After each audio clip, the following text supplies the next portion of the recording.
The channel does not promote any violent, harmful, or illegal activities. All content provided by this channel is meant for an educational purpose only.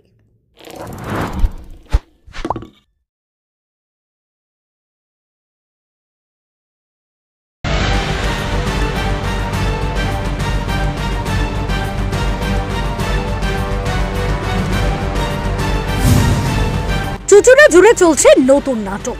এই নাটক নয়, বলতে পারেন যাত্রাপালা। যাত্রাপালার নাম ঘরের মেয়ে এখন পর। বেশ কয়েকদিন ধরেই একটি ভিডিও ভাইরাল হচ্ছে, যেটি পৌরসভায় দাঁড়িয়ে একজন মহিলা বলছেন চুচুড়ার বিধায়ক তার সাথে খারাপ ব্যবহার করেছেন, তাকে ভিডিও কল করেছেন, তাকে আজে বাজে মেসেজও করেছেন, অবশ্য তাকে চোর বদনাম দিয়ে তাড়িয়েও দিয়েছেন। তিনি এও অভিযোগ করেন তিনি পৌরসভা পরিচালিত একটি স্কুলের কর্মচারী, কিন্তু তাকে পৌরসভার কোনো কাজে যেতে দেওয়া হতো না। চুচুড়ার বিধায়ক নাকি তাকে বাড়িতে পরিচারিকার কাজ করাতেন। আবার পৌরসভার রেজিস্ট্রার খাতাও নাকি বিধায়কের বাড়িতে পৌঁছে যেত, সেখানেই তাকে দিয়ে সই করানো হতো। এই অভিযোগ অন্য কেউ নয়, চুচুড়ার বিধায়ক অসিত মজুমদারের কাছে দীর্ঘ ৮-৯ বছর ধরে কাজ করা একজন মহিলা বলছেন। যদিও এইসবের কোনো সত্যতা কলকাতা মিরর যাচাই করেনি। যদিও এই বিষয় নিয়ে মুখ না খুললেও চুচুড়া শহর মহিলা তৃণমূল কংগ্রেসের নেত্রী জয়িতা বল আজ সাংবাদিক সম্মেলন করে তার যথাযথ উত্তর দিলেন। তিনি বললেন, দীর্ঘ ৮ বছর ধরে পরিচারিকার হয়ে কাজ করা মহিলাটির এতদিন পরে কেন মনে পড়লো এত কথা? তিনি আগে কেন প্রতিবাদ করেননি? বিধায়কের বাড়িতে সকাল 10টা পর্যন্ত কাজ করে কেন পৌরসভার চাকরিতে যোগদান করেননি? তিনি এও প্রশ্ন তোলেন, পৌরসভা থেকে রেজিস্ট্রারটি কে নিয়ে আসতেন বিধায়কের বাড়িতে, সেটাও প্রকাশ করতে হবে। দেখুন সেই চুচুড়ার যাত্রাপালা, ঘরের মেয়ে এখন পর। ফেরো রিপোর্ট, কলকাতা মিরর।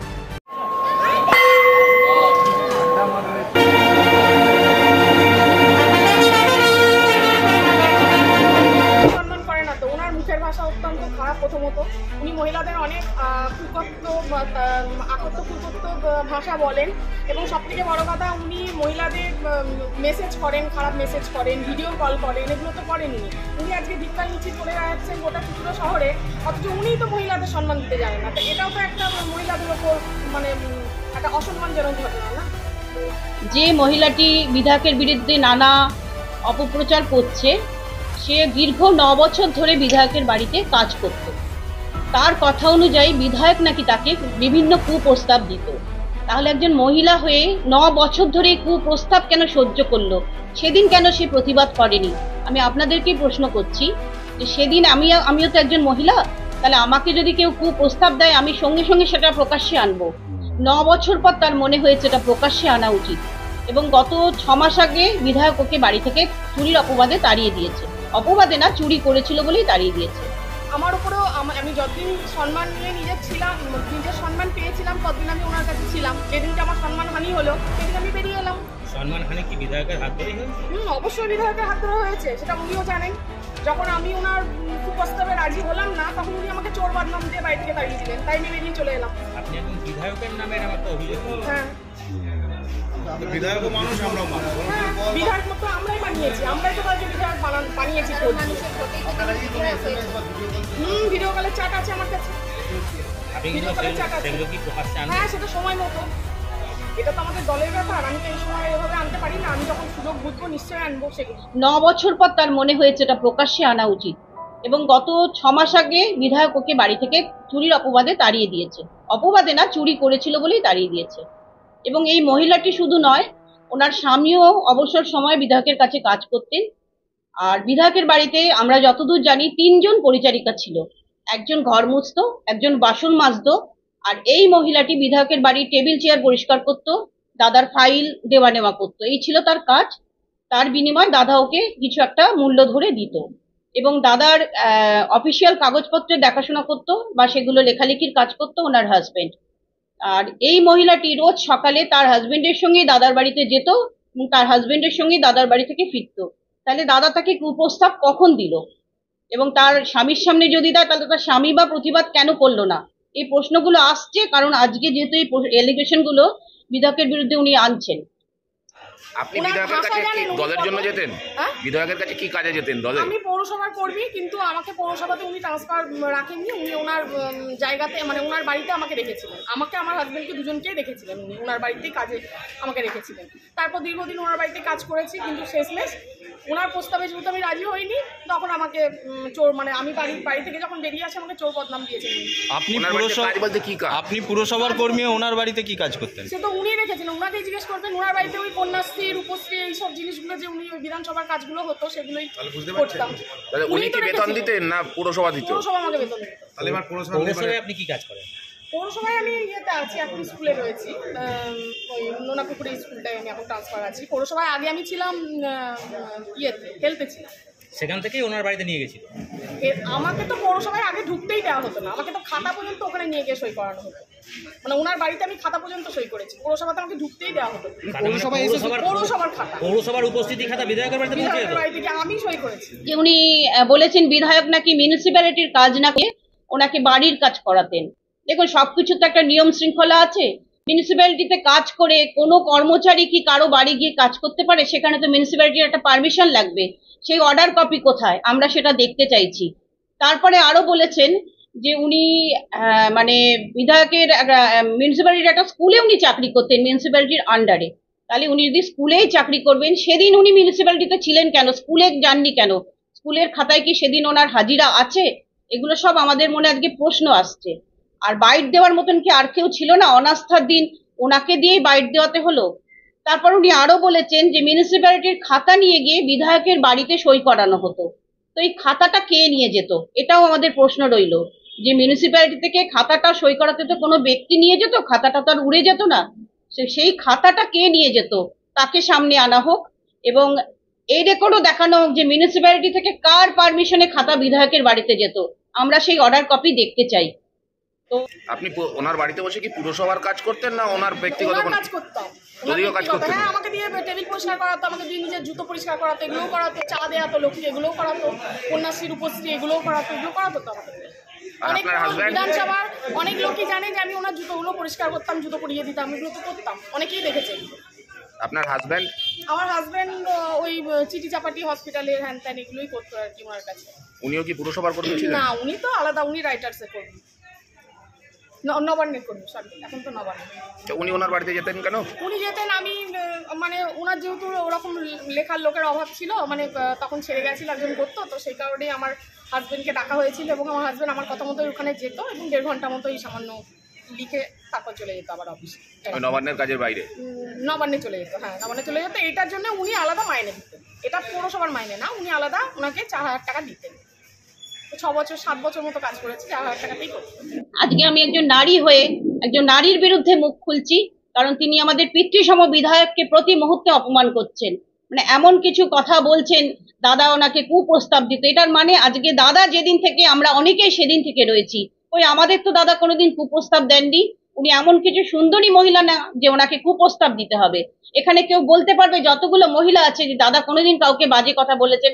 উনি প্রয়োজনে আমাদের বকেছেন, আমাদের শাসন করেছেন, কিন্তু আবার পরক্ষণে উনিই কাছে টেনে নিয়েছেন। তো সেই মানুষটার বিরুদ্ধে যখন এরকম অপপ্রচার চলছে, আমরা তো তার বিরুদ্ধে মুখ খুলবই। কি করতে এখানে আসো, রূপ দেখাতে আসো, টেবিলটা অপরিষ্কার রয়েছে, মোছো। আমি সাথে সাথে মুছেছি এবং মুছতাম এবং অনেকে দেখেওছে। একটা জিনিস আজকে এই জয়িতা বল, আপনাদের এই সহকর্মী আর কি, একসঙ্গে দল করেন, তিনি একটা জিনিস বলছেন যে নয়নমণি এমন কিছু সুন্দরী নয় যে তাকে কুপ্রস্তাব দেবে বিধায়ক। কি বলবেন? বিধায়ক তো সুন্দরীর দরকার পড়ে না, তো বিধায়ক অনেক অসুন্দরী মেয়েদেরও কুপ্রস্তাব দেয়, আমি দেখেছি। এবং আজকে যে জয়িতা বলের কথা আপনি বলছেন, জয়িতা বলকে তো এই বিধায়কই একবার দল থেকে বহিষ্কার করেছিল, সেটা নিশ্চয়ই আপনারাও জানেন। এবং উনি নাকি কার কাছ থেকে টাকা পয়সা নিয়েছিলেন, সেই কারণে দল থেকে সাসপেন্ড করা হয়। এবং তখন ওই জয়িতা বল বিধায়ককে নিয়ে অনেক কিছু লিখতেন, অনেক কিছু লিখতেন। এবং এখন উনি বিধায়কের থেকে হয়তো সুবিধা পাওয়ার জন্য বিধায়কের পক্ষ নিয়ে কথা বলতে চাইছেন। ওনার দাবি হচ্ছে যে আপনি নাকি বিধায়কের বাড়িতে চুরি করেছিলেন, সেই জন্য আপনাকে তাড়িয়ে দেওয়া হয়েছে। তা সেটার তো প্রমাণ দিতে হবে যে আমি কি চুরি করেছি না করেছি, সেগুলো তো প্রমাণ দিতে হবে। এভাবে তো কেউ কখনো বলতে পারে না যে আমি চুরি করেছি বা কিছু, সেটা তো একটা কিছু বলতেই হবে। আমি তো বলেছি যে আমাকে প্রস্তাব দিয়েছিল এমন কিছু, সেই প্রস্তাবে আমি রাজি হইনি এবং সেই প্রস্তাবের ভিত্তিতে আমি ওনাকে একদম পুরো মুখের ওপর বাজে একটা কথা বলেছিলাম। সেই কথাটা আমি উচ্চারণ করতে চাইছি না। এবং তারপরেই আমি বেরিয়ে চলে আসি ওখান থেকে। পরের দিন থেকে আমি অফিস যাওয়া বন্ধ করি, কিন্তু আমার হাজবেন্ড যাচ্ছিল। আমার হাজবেন্ডকে আমি তখন কিছু বলি, অফিস যাওয়া মানে ওনার অফিসে যাওয়াটা, মানে আপনি পুরসভার বেতন নিতেন কিন্তু বিধায়কের বাড়িতে গিয়ে হ্যাঁ কাজ করতাম। হ্যাঁ, তো উনি তো রেখেছিলেন। তারপরে উনি এটাই রটাতে শুরু করেন। আমাকে তো প্রথম বলেছিল ওনারই যে বাড়ির লোক, মানে সকালবেলায় আসতো রুমা রায়পাল বলে একজন, আমাকে বলেছিল যে দাদাই তো বলেছে যে তুমি চুরি করেছো, চোরের মায়ের বড় গলা। সেই মেসেজও আমার কাছে রয়েছে এখনো, আমাকে মেসেজ করে এই কথা বলেছিল রুমা রায়পাল। তখন সেই নিয়ে আমি বিধায়ককে বলি যে কি প্রমাণ ছাড়া যে আমাকে এই কথা বলা হচ্ছে, কি কারণ? তখন আমাকে বিধায়ক বলে না আমি এই কথা তো ওকে বলিনি। এইসব আমাকে একটা গন্ডগোল এরকম হয়েছিল। উনি তাদের কাছে অসহায় অবস্থার সুযোগ মানে জানিয়েছেন, এমনও বলেছিলেন ওনার হাজবেন্ড ওনাকে ছেড়ে দিচ্ছে, ওনার কি করে চলবে, মেয়ে ইংলিশ মিডিয়ামে পড়ে, সেই সব দিক চিন্তা করে দাদা চাকরির ব্যবস্থা করে দিয়েছিল। না পৌরসভায় না, পৌরসভার আন্ডারে একটা স্কুলে উনি চাকরি করতেন। তার টাইমিংটা দাদার বাড়ি টাইমিং এর সঙ্গে নিশ্চয়ই ম্যাচ হতো। উনি সকালে দাদার বাড়িতে ওনার হাজবেন্ডের সঙ্গে আসতেন। ওনার হাজবেন্ড নবান্নে চাকরি করে এবং দুজনেই তারপর বেরিয়ে যেত। ওনার হাজবেন্ড অফিসে চলে যেত, স্কুলে চলে যেত। হ্যাঁ, এটাই তো আমাদের প্রশ্ন। মানে উনি কেঁদে এই সুযোগটা আদায় করে নিয়েছিলেন যে মানে আমি যদি কান্নাকাটি করে স্বামীর বিরুদ্ধে বলে একটা চাকরি পেয়ে যাই, আমার মাস ইনকাম কিছু হবে। এবং বিধায়কের কাছে তারপর বিভিন্ন ভাবে কখনো কখনো টাকা নিয়েছেন, নানা অভাব অভিযোগ শুনিয়ে। তারপর উনি আরো একটা এলিগেশন এনেছেন যে দাদা ওনাকে দিয়ে জুতো পরিষ্কার করাতো। আজকে 9 বছর বাদে মনে হয়েছে যে দাদা ওকে দিয়ে জুতো পরিষ্কার করাতো। তো আজকে যদি আমাকে কেউ বলে জুতো পরিষ্কার করে দিতে, তা আমি কি সঙ্গে সঙ্গে প্রতিবাদ করবো না? 9 বছর পর মনে হবে যে আমি তার জুতো পরিষ্কার করেছি? প্রশ্ন আমি আপনাদেরকেই ছুড়ে দিচ্ছি, আপনারাই বলুন, চুচুড়াবাসী বলুক। কারণ চুচুড়াবাসী অপপ্রচারে ভুগছে। আমরা চাইছি মানুষ এই অপপ্রচার থেকে বেরিয়ে আসুক, সত্যিটা সামনে আসুক। অবশ্যই ওনার দাবি শেষ ছিল না, ঠিক আছে, ওনার বিধায়কের কাছে দাবি শেষ ছিল না। তো এটা আমি নিশ্চিত নই, তবু আমাদের কানে কিছু খবর এসেছে, বিধায়ক যদিও বলেননি কিন্তু আমরা লোক মারফত জেনেছি উনি কোন একটা চাকরিরও আলাদা দাবি করেছিলেন, সরকারি চাকরির দাবি বিধায়কের কাছে। তো সেই দাবি ওনার পূরণ হয়নি, তো সেটাও ওনার একটা ক্ষোভ।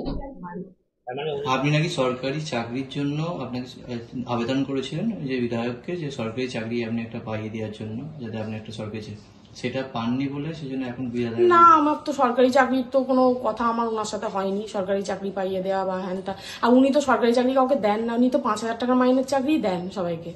কোথায় সরকার? আর আমার সরকারি চাকরির ব্যাপারও নিয়ে আজ পর্যন্ত আমাকে প্যাকেজই উনি করে দেননি, সব থেকে বড় কথা। আমি তো মাইনে 5,000 টাকার মাইনে তো আমার অর্ধেক মাইনে কাটা যেত, শুধু উনার বাড়িতে আমি যেতাম, সেই নিয়ে অর্ধেক দিন আমি অ্যাবসেন্ট থাকতাম, সরকারি ছুটিগুলো যেত। তো কোথায় কোনো চাকরি বাকরি নিয়ে? বর্তমানে যে পুরো বোর্ড আপনাকে মনে হয় একবার বসিয়েও দিয়েছিল, তারপরে বিধায়কই বসিয়ে দিয়েছিলেন। বিধায়ক আমাকে একবার নয় 2বার বসিয়েছিলেন এবং বলেছিলেন যে ও যেন রেজিস্টার খাতায় সই করতে না পারে। ওনার কথা মতো আমি চলিনি, সেই নিয়ে আমাকে ওর বাড়ি থেকে তাড়িয়ে, অনেক অপমান করেছে, বাড়ি থেকে আমাকে তাড়িয়ে দিয়েছে বেরিয়ে যাও বলে। তারপর ওকে পিছনে রাত মেরে বের করে দিবি পৌরসভা থেকে, এগুলোও বলেছিল যেন সই করতে না পারে, সব বলেছিল। হ্যাঁ, আমি পৌরসভা এখন কাজ করছি, আমি ওই যে স্কুলে ট্রান্সফার আছে ওখানে কাজ করছি। না, আজকে যাইনি, কারণ আজকে আমি এরকম একটা আপনারা আসবেন। দেখুন, এটা তো মানুষ তো অন্ধ নয়, মানুষ বুঝতে পারছে যে উনি কারো অঙ্গুলি হেলনেই চলছেন। কারণ তা না হলে একজন পরিচারিকাকে নিয়ে মিউনিসিপ্যালিটিতে কেন মিটিং হবে? এবং পরিচারিকার সাথে যারা ছিল, আবারও বলছি, তাদের সঙ্গে মিউনিসিপ্যালিটির কোনো যোগসূত্র নেই। কে? না, ওর সাথে যারা ছিল, ওই পরিচারিকার সাথে আরো 2-1জনকে মিউনিসিপ্যালিটির চেয়ারম্যানের ঘরে মিটিং করতে দেখা গেছে অনাস্থার দিন, যাদের সঙ্গে মিউনিসিপ্যালিটির কোনো যোগসূত্র নেই। তাহলে তাদের নিয়ে মিটিং চলছিল, মানে তো একটা গভীর ষড়যন্ত্র চলছে। উনি আজকে যেখানে হচ্ছে যে এই যে এতদিন আপনি 6 মাস কাজ ছেড়ে দিয়েছেন, মানে কিন্তু 6 মাস পর হঠাৎ আপনি মিডিয়ার মুখোমুখি হলেন এবং যেদিনকে হলেন সেদিনকে পৌরসভার অনাস্থা আনা হয়েছিল। এটা সম্পূর্ণ চেয়ারম্যানের নির্দেশেই আপনি নাকি চেয়ারম্যানের ঘরে বসে থাকছেন রোজ? আমি চেয়ারম্যানের ঘরে বসে থাকছি, আমার তো উনি বস, আমাকে তো ওখানে যেতেই হবে, আমি তো পৌরসভার স্টাফ। উনি তো এগুলো বারণও করেন না? হ্যাঁ, আরো সব থেকে চেয়ারম্যানের কাছে যাওয়া যাবে, চেয়ারম্যানের কাছে এগুলো বলতেন সব সময়। চেয়ারম্যানের কাছে গেলে আমাদের চাকরির ক্ষতি করার চেষ্টা করতেন উনি। মানে উনি চেয়ারম্যান তপনদা এরকম সবসময় বলতেন যে ওইগুলো যাওয়া যাবে না, ওনার কাছে শুধু থাকতে হবে এরকম। আর চেয়ারম্যান এগুলো আমাদের দিয়ে কিছুই করাচ্ছেন না। চেয়ারম্যান তো এসব ব্যাপারে কিছু বলতেই আমাদের বলেনি কখনোই।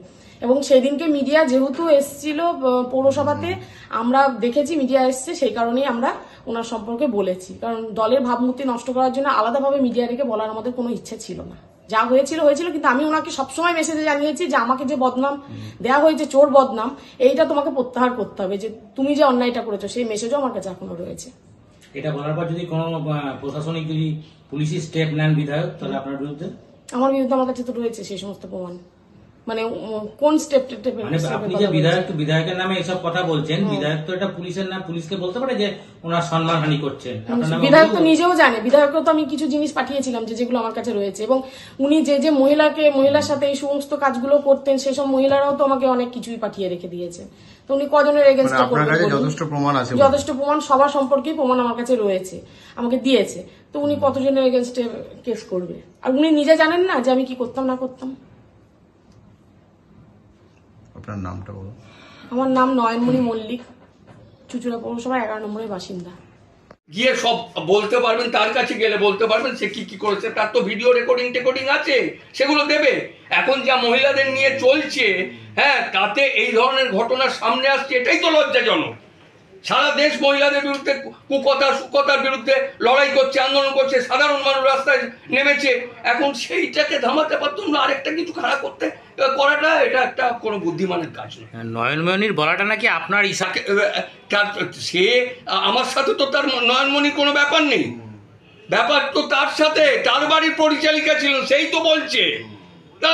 আমি আমার ইশারাতে সে বলতে যাবে কেন?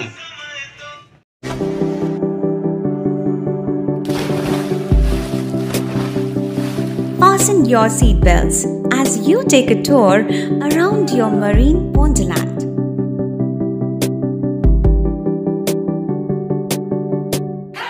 Spend a day at Aqua Marina and enjoy an array of water slides that give you butterflies in your tummy.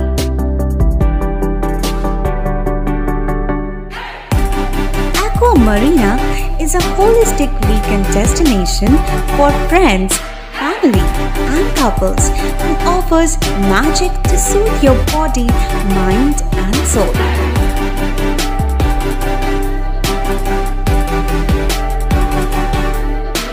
Aqua Marina, your customized magician.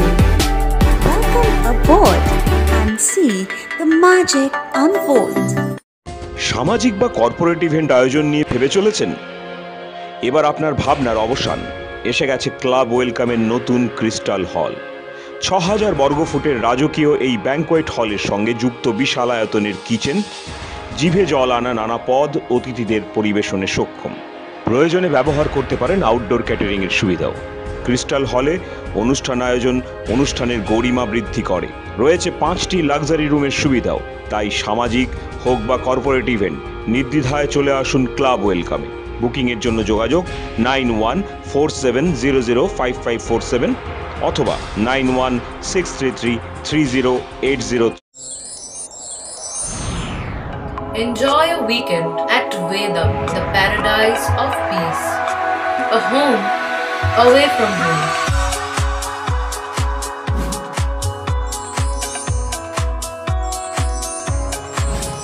See yourself resonating with the nature.